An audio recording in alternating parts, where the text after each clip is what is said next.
Hey there, welcome back to the Real Estate YouTube channel. Thanks for joining me. I'm glad you're here. Today, we are going to go through the new construction real estate purchase contract.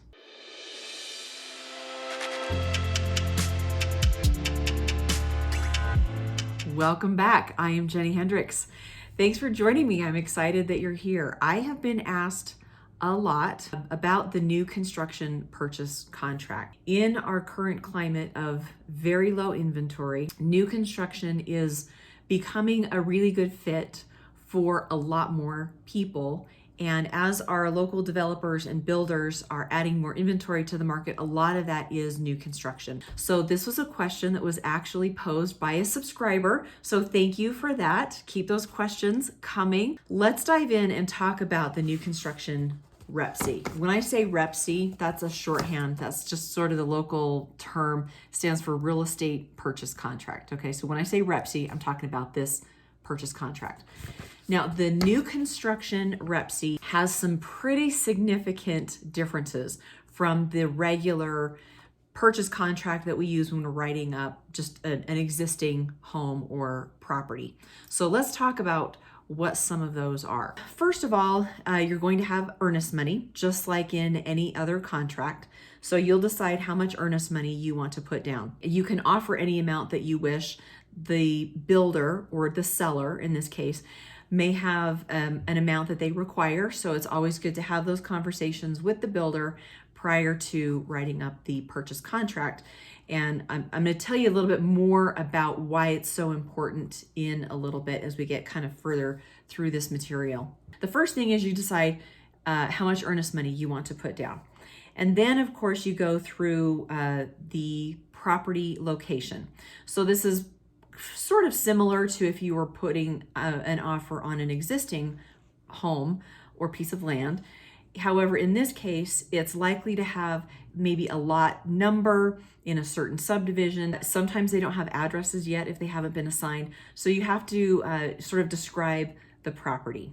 And then, this is really important. There's a place where you can check here. I don't know if you can see that. You can check, does it include or not include the lot? Kind of a big deal, right? So if you already own the lot and you're hiring a contractor to build you a specific custom home on a lot that you already own, then this purchase contract will not include the lot because you already own it, right? If you are, say, at a development where there's a lot of new construction going on and they've got sort of lot home packages, then we're going to check the box that says, yes, this purchase price does include the lot. So, important distinction.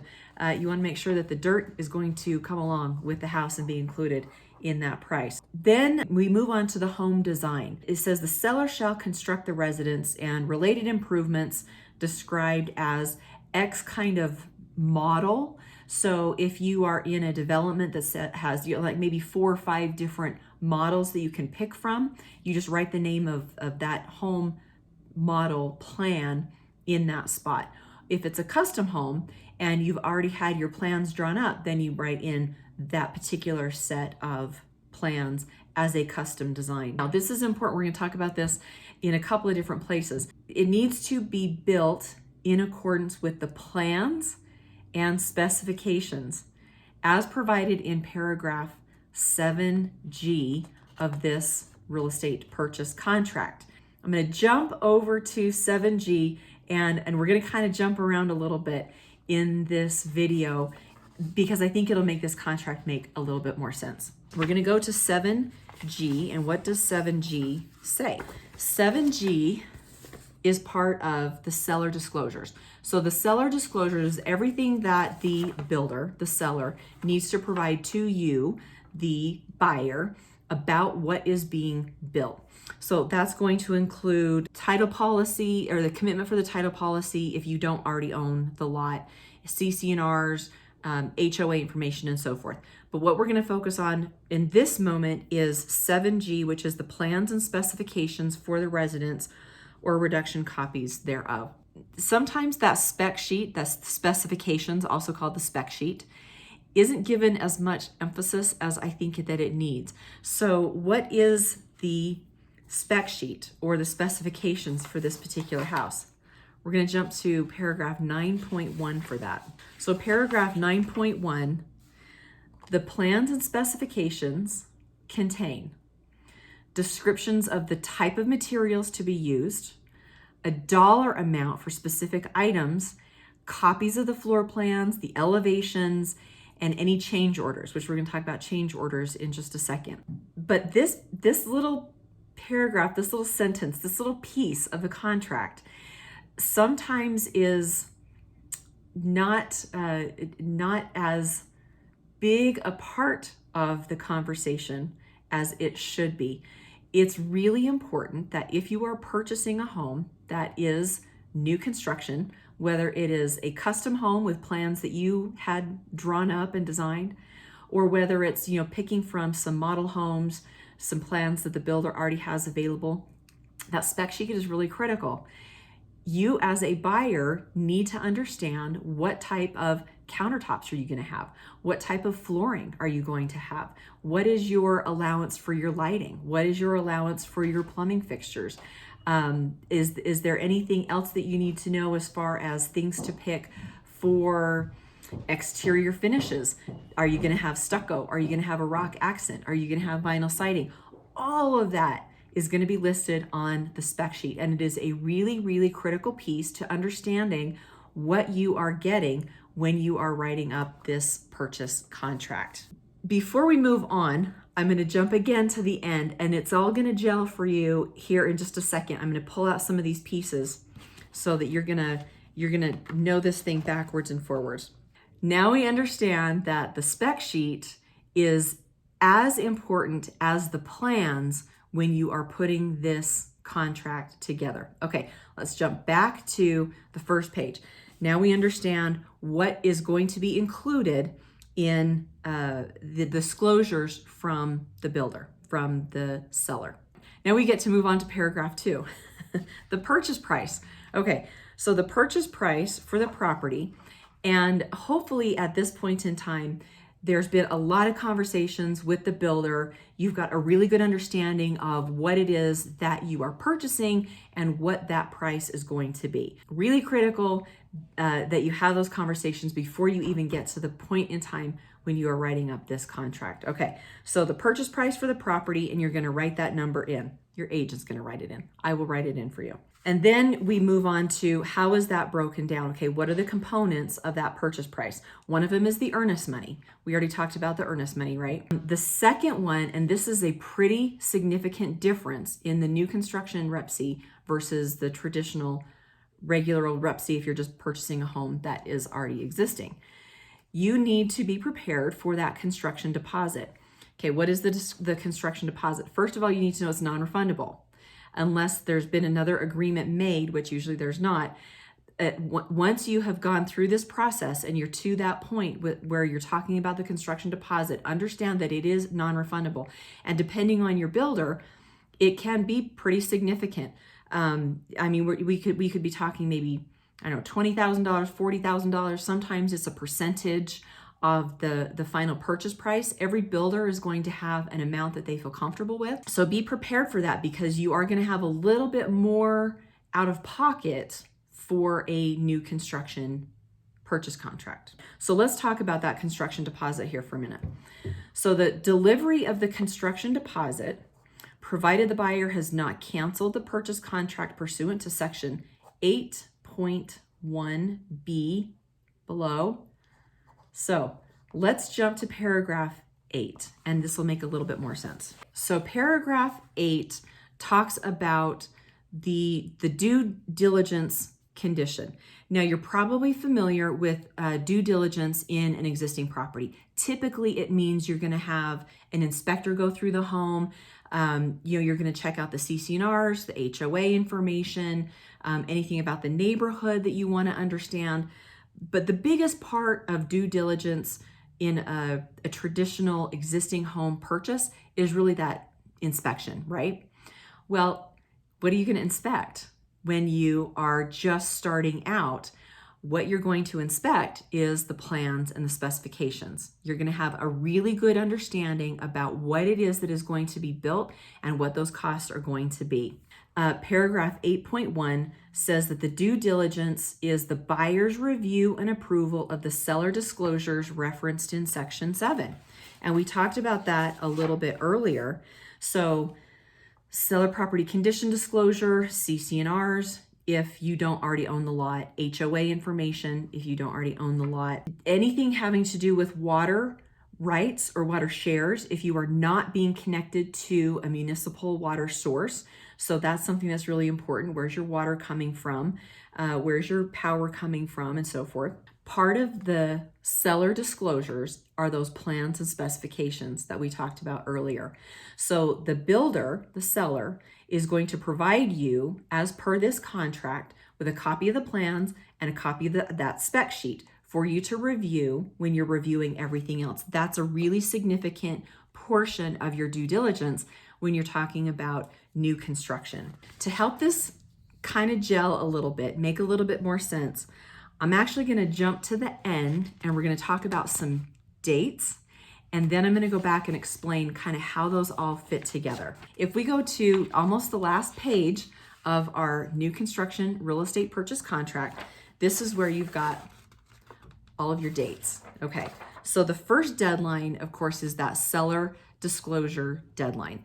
This is where the seller provides you plans and specs, CC&Rs, HOA information, water right, well information if that's appropriate, everything that you need to be able to make a good decision on if this is the right fit for you. And then the next item is the due diligence deadline. And like we talked about, the due diligence deadline is a little bit different with new construction because it's not like you're hiring an inspector. You are actually reviewing all of those seller's disclosures, including the plans and specs, and making sure that that is actually what you want to have built. You're going to get all of that information, you're going to review all of that information, and then you're going to have a pre-construction meeting. Okay, so the pre-construction meeting is actually where you, your agent, the builder, the seller get together, review all of that. That is when you put down your construction deposit. So that's when things get real. So what I usually do is I'll have the due diligence deadline maybe a day or two after that pre-construction meeting. So when everybody gets together, most of the time there's some changes made.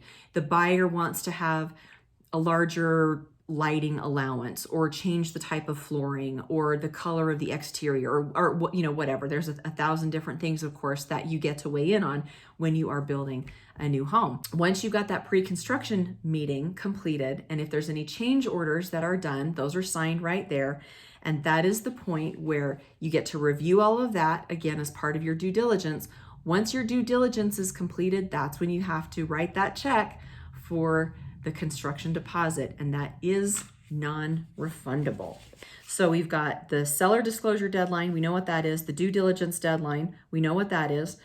The pre-construction meeting deadline, we know what that is. That's when you're going to talk about that construction deposit, finish up your due diligence.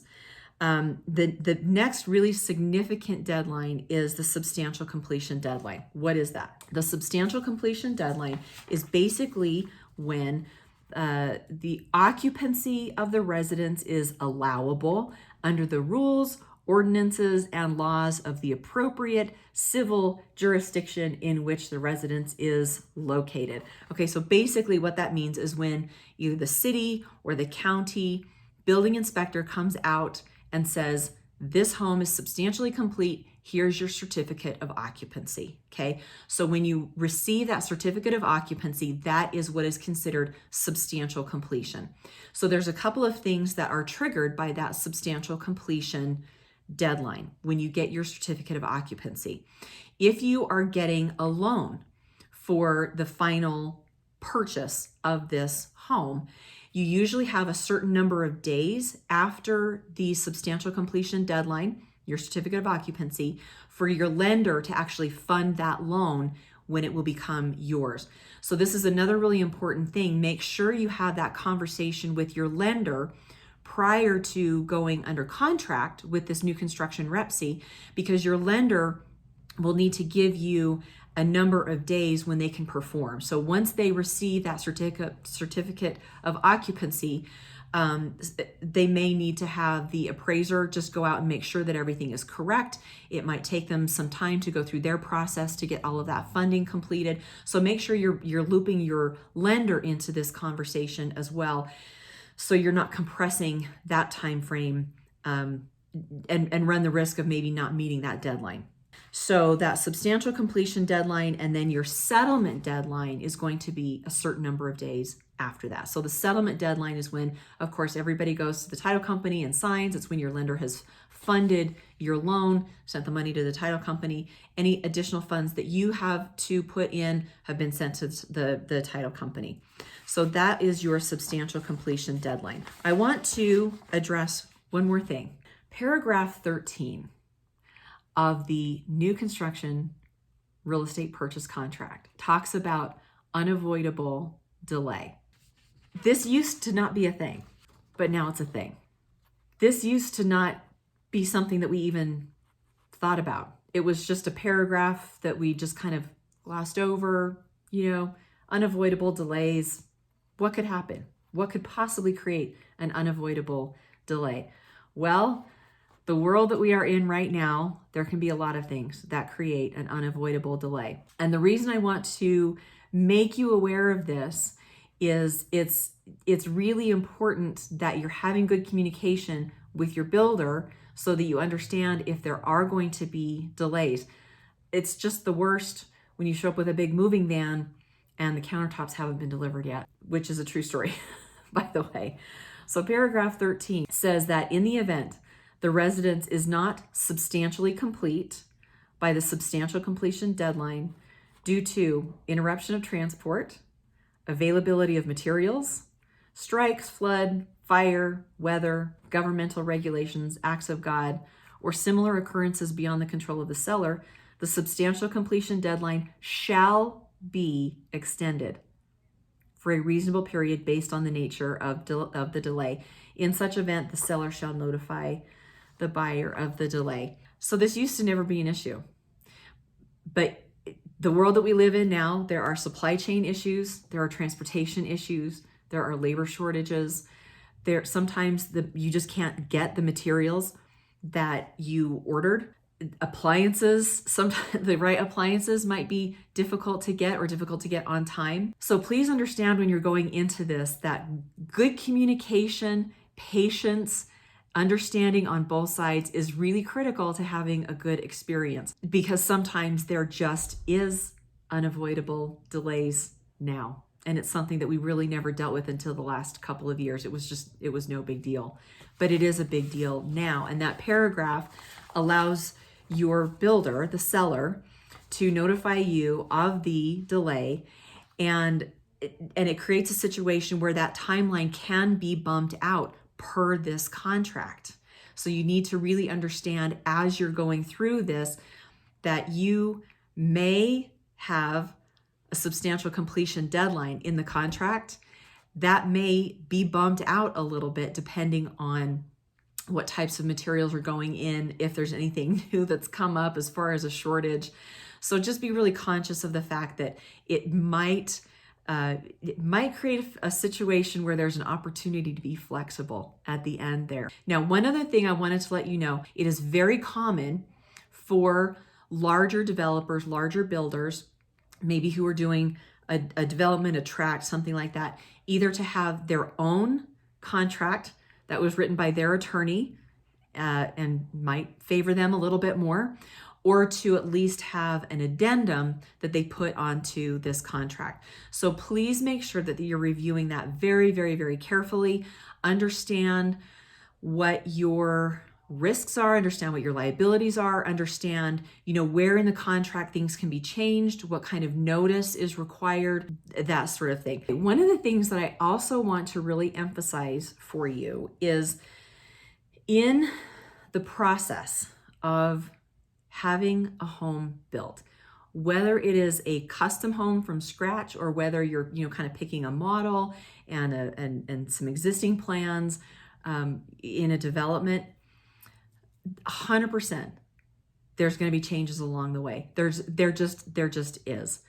One of the things that I cannot emphasize enough is if you change anything, regardless of what it is, if you want a different sink, if you want different flooring, if you want different exterior, if you want different lights, if you want different plumbing fixtures, if you want different carpet, if you want no carpet, if you want to upgrade your appliances, if you want to push out the living room a little bit more, if you want to move a window from here to there, you get my point. There's a lot going on when we're talking about a new construction project. It is imperative, I cannot emphasize this enough, that you have a change order drawn up and signed by you and by the builder at the point where you are making that change, because very likely it's going to change the price, right?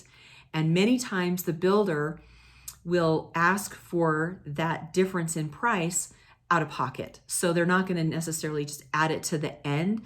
Sometimes they do, but sometimes they want you to pay for those changes as they are happening. I can't tell you how many horror stories I have heard where the change orders were not completed in real time during the course of the construction. And the buyers get to the end, and then the seller says, hey, remember all of those changes that you made along the way? Well, yeah, it's $60,000 more. And the buyers, sometimes they don't have any idea, because if you're in the lighting store and you want to bump up your lighting package just a little bit, and you're in the plumbing store and you want to bump up your plumbing package just a little bit, maybe change your flooring just a little bit. If you're not addressing those changes in real time, they add up and it is a shock at the end. And that's when people get angry, and that's when people get attorneys.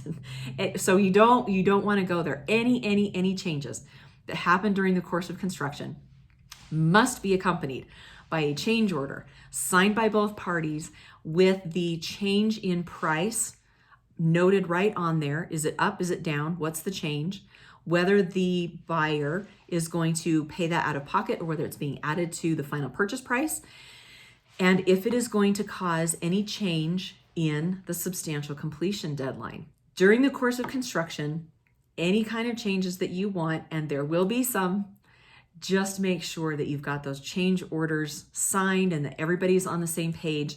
It's just the worst to get to the end and be surprised with charges that you just didn't understand, didn't know were coming. Building your own home can be such a wonderful process, and the final product, it's just so exciting. It's just so cool when you get that thing that you took from plans to a finished product and it's yours and you made it happen and it's everything that you wanted it to be. So exciting, so cool.